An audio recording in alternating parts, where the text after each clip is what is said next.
One of my clients has a rendering studio and he promises a 24-hour delivery. But his clients are worldwide, and sometimes it happens that when he wakes up, he sees that 8 hours of this promise are already gone, even before he started onboarding this client. So we decided to remove him completely from this process. So now when somebody pays, a Google Drive folder is being set up, a welcome email is sent out, an onboarding document is being personalized, their CRM is being updated, and he and his teammate are being notified by Slack or Telegram. And he doesn't have to click anything.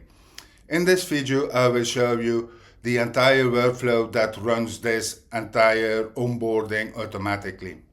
But first, let me show you how it works in real. Let's start with an order and checkout. So we're gonna order one of these and one of these, and we're gonna proceed to the checkout. This is a normal Stripe checkout page where I fill in the Stripe test credentials and submit it and pay. Successful payment. Okay, the payment was successful. Now let's see what happened. Go to my inbox. I received an email, your SketchUp rendering order is confirmed, and if I open it, it's just a small email I've sent for this demo. So your personal folder is ready, and if I click on it, you see a folder, documents plus renders for Peter has been created with 2 subfolders, and in it an onboarding document. Your rendering project has started. Hi Peter, thanks for choosing Studio R for your SketchUp rendering. Here are the project details, so the package, the project ID, and here again a link to the shared folder. So if I click on it, the shared folder opens again. And also a Slack message has been created. There is a new client, name is Peter, packages, interior and exterior, rendering, and the shared folder. And also a Telegram message has been sent with this. And now let's have a look at the workflow itself. The workflow itself is being triggered by a successful Stripe payment, but this one only sends the user details and the order number. So that's why we have a second node, an HTTP call to Stripe to get the contents of the order. So the first part was, let's say, the incoming part. The second part, this part, is a bit of the administration, and let me make it a bit bigger for you or enlarge it so it's easier to follow. So this is a bit of the administration part where we get all the details needed for filling in the template. And the reason why I split this part into 2 is because otherwise the workflow would be too lengthy, and I like to keep things organized and tied together. So the upper part. So in the first node we create a folder and we name it renders for Peter, so renders for, and then the first name we got from the Stripe node. Then we share this folder, and then the next 2 nodes we create subfolders in this folder, and then as last node we set a variable to the URL of the shared folder. And then the lower part, first we split out all of the separate orders from Stripe, and then we look up in the CRM.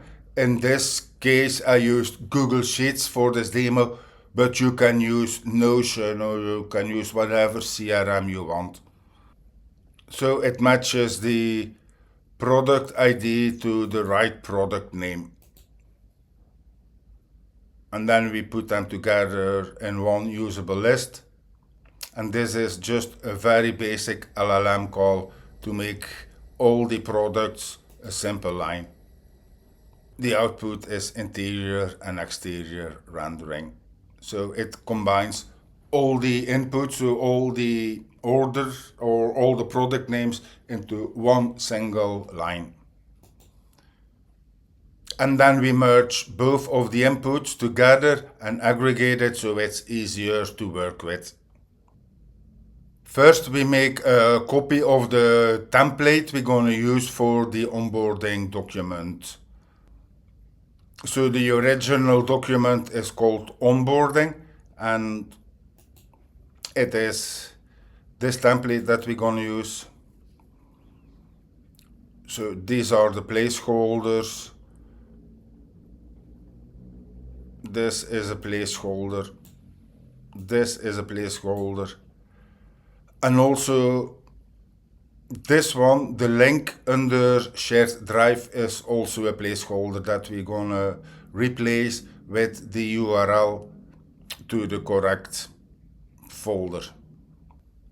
So we copy this file and we give it a new name, useful documentation.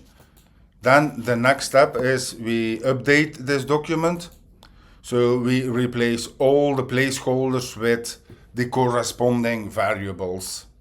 And then for inserting the link to the shared Google Drive, we follow the same structure as shown in previous video, where I replaced a placeholder with a picture.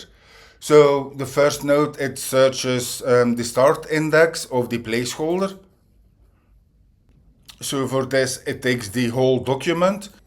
In the next step, in this edit field, we look for the location of the placeholder. And here I see I made a spelling mistake. The start index is, as you can see shared drive. And we use the start index in the next node. That's again an HTTP call to Google. So, and if we scroll down to the body and make this a bit larger. So we replace it with the URL to the shared folder. And here you see the start index and the end index. The plus 11 means the start index plus 11 characters, and that's the length of shared drive. And once that is done, we move the newly created document to the right place, so to the shared folder. And then the last part is the execution part, the outgoing part. So first we send a message. For this client, I've put a wait note in between, a wait note of 5 minutes. Why I did it?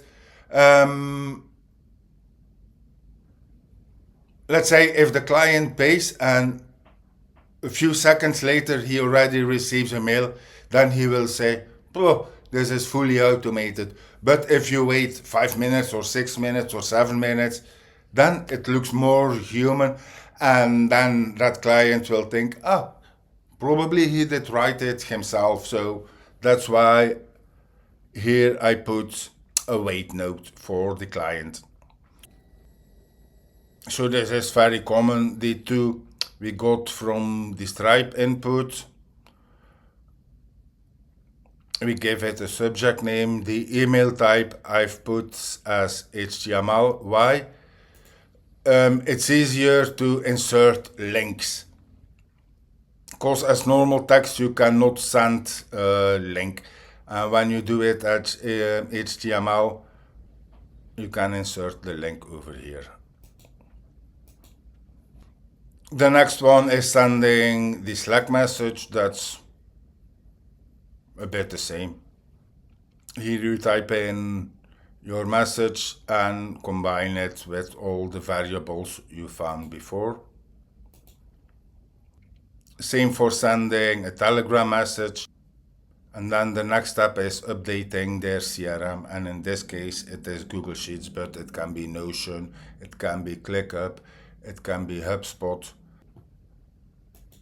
And it adds just a new line here. So first name, the email address, the services, is it paid? Yes, and the project ID. So this is the onboarding process that happens after a client did pay. For this video, I did make it a bit basic, but you can add many more items. You can choose whatever you want. If you have a small business and you want to have your onboarding automated a bit like this, just leave me a message. My email address is in the description below. Or if you have any questions about this workflow, please let me know in the comments. Like and subscribe this video and see you all at the next video. Bye!